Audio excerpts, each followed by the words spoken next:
வாழ்வோம் வாழ்விப்போம். உன்னை உன்னை உன்னை பற்றி உள்ள உண்மைகளை நீ உணரணும்.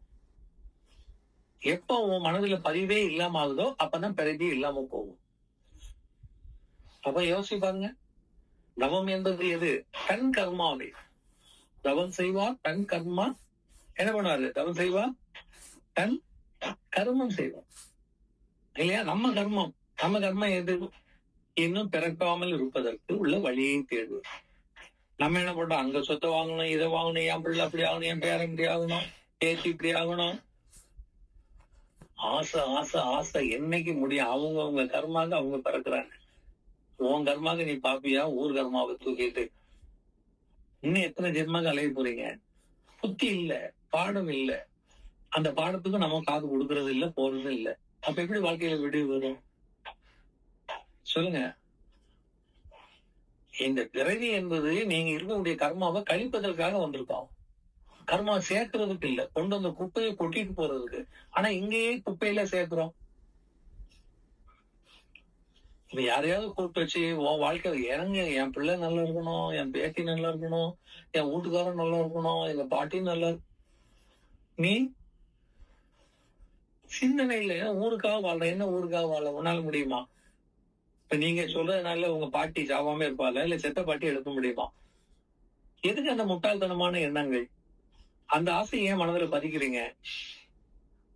சொல்லுங்க. 2 தராசு ஈக்குவலா இருக்குது. ஒரு தராசுல ஒரு சின்ன குண்டூசியை போட்டாலும் தராசு என்ன பண்ணிடும்? தடம் மாறிடும், டக்குன்னு இறங்கிடும். அதே போல மனதுல நீங்க பதிவுகளை தப்பா வச்சுட்டீங்கன்னா அடுத்த கட்டம் பிறகு வந்துடும். அதுக்கு தக்கவாறு பிறகு வரும். அதை உணரவே இல்லை. ஏன்னா இவங்க கண்ணுக்கே தெரியாத. இவங்க என்ன நினைச்சிருக்காங்கன்னா செத்தாச்சுன்னா போச்சு, செத்த பிறகு என்னத்த.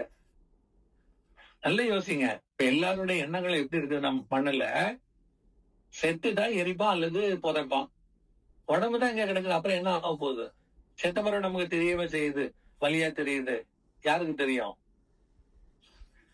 எது சாகுது? எது சாகுது? நீனா சாகுற? நீ சாகல, உன் உடம்ப போட்டுட்டு போற. சட்டையை போட்ட மாதிரி இதுக்கு முன்னாலே ஒரு உடம்பு வச்சிருந்த, அதுக்கு முன்னாலே ஒரு உடம்பு வச்சிருந்த. இப்படி ஒவ்வொரு உடம்பையும் போட்டு போற. உடம்பதான் போடுற, நீ சாகல. அப்ப நீ உயிர் உயிர் வெளியே போயிருது. அப்ப அந்த உயிருக்கு அடுத்த உடம்புக்கு போகும். அடுத்த உடம்பு எடுக்கணும். நீங்க சட்டையை கலக்குங்க, அடுத்த சட்டை போடுவீங்க. அதே மாதிரிதான் உடம்பு. அப்ப உயிர் அடுத்த உடம்பு எடுக்காம ஆகுறதுக்கு என்ன வழி உண்டோ அதெல்லாம் நம்ம செய்யணும். அதுக்கு என்ன பண்ணக்கூடாது? பொய் சொல்லக்கூடாது, தப்பு பண்ணக்கூடாது, கர்மா வளர்க்க கூடாது, அடுத்தவங்களை பகைக்க கூடாது, ஆசைகளை விட்டு. புத்தர் தான் சொன்னார், ஆசையே பிறப்பிற்கு காரணம். ஆசையருமேன் ஈசனோடாயினும் ஆசையர்.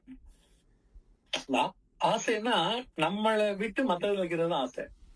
நமக்குரியதுல வைக்கிறது ஆசை இல்ல, அது தேவை.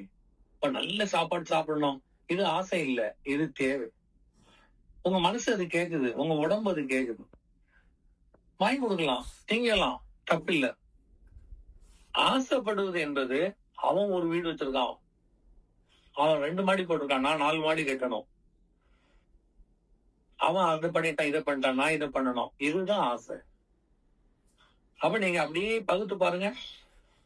நீங்க ஆசையில இருக்கீங்களா, தேவையில இருக்கீங்களான்னா தேவையை பற்றியே நீங்க எல்லாம் ஆசையா தான் இருக்கும். அந்த உடம்பு எடுக்கணும், அந்த கார் வாங்கணும், அந்த வீட்டுல இருக்கணும், அந்த ஊருக்கு போகணும், இந்த ஊருக்கு போகணும்.